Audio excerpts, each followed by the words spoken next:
rambling down to a minimum. Let's see.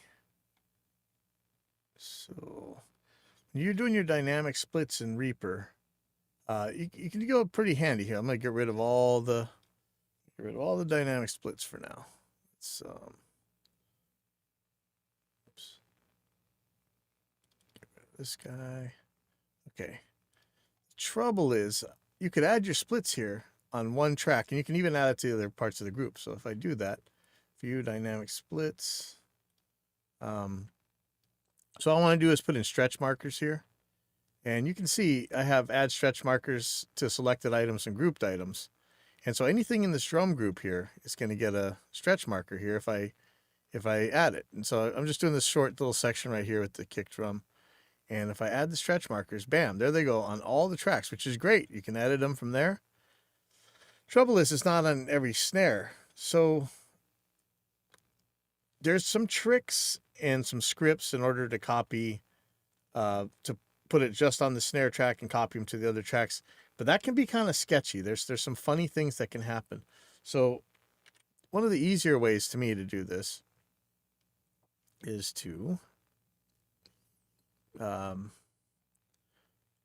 take these two tracks right here, solo them, the kick and this snare right here, and I'm just gonna render this section right here. File, render. I only need a mono wave here. It's not gonna matter. Could be stereo, could be mono. I'm just gonna do mono for now. In fact, you can do it a trickier way by actually putting them in stereo and panning them different ways, but I'm going to do here. So I just have those two soloed. And I'm going to say add rendered items to new track and project. I'm going to render this. Actually, make sure I have this right. Master mix, time selection. Sorry about all that. I forgot to set these. So we should be good. So I've got the kick and the snare track soloed. And add rendered items to new tracks and projects. There you go. Render one file. Kablamo. Close, and it should be generating a peak. And so down here at the bottom of the track here, there should be this guy. So this is the combined kick and snare track right here. And so I'm going to add this to the group. Okay, so you guys are all grouped now. So let me just combine so you know which one this is. So here's the combined kick and snare now. Now if I do dynamic split, view, dynamic split, now you can see that it's going to give me a, all right, sorry, let me unsolo these. Oops. Now you can see that it's going to give me stretch markers at every hit here. And so let me move the grid in a little bit. So what am I at? 4.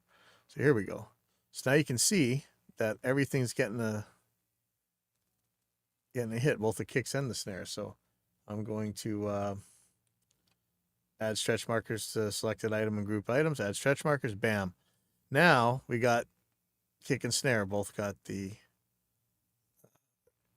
stretch markers on them. And so this is probably not going to work well, but I'm just going to select this whole thing, hit X, mute the combined track. Let's try playing it now.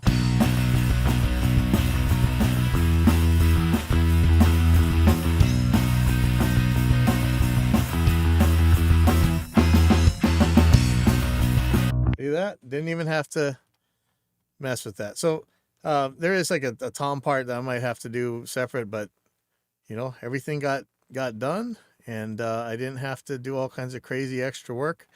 So that's something you can do right at the beginning of your project, and it'll really speed things up.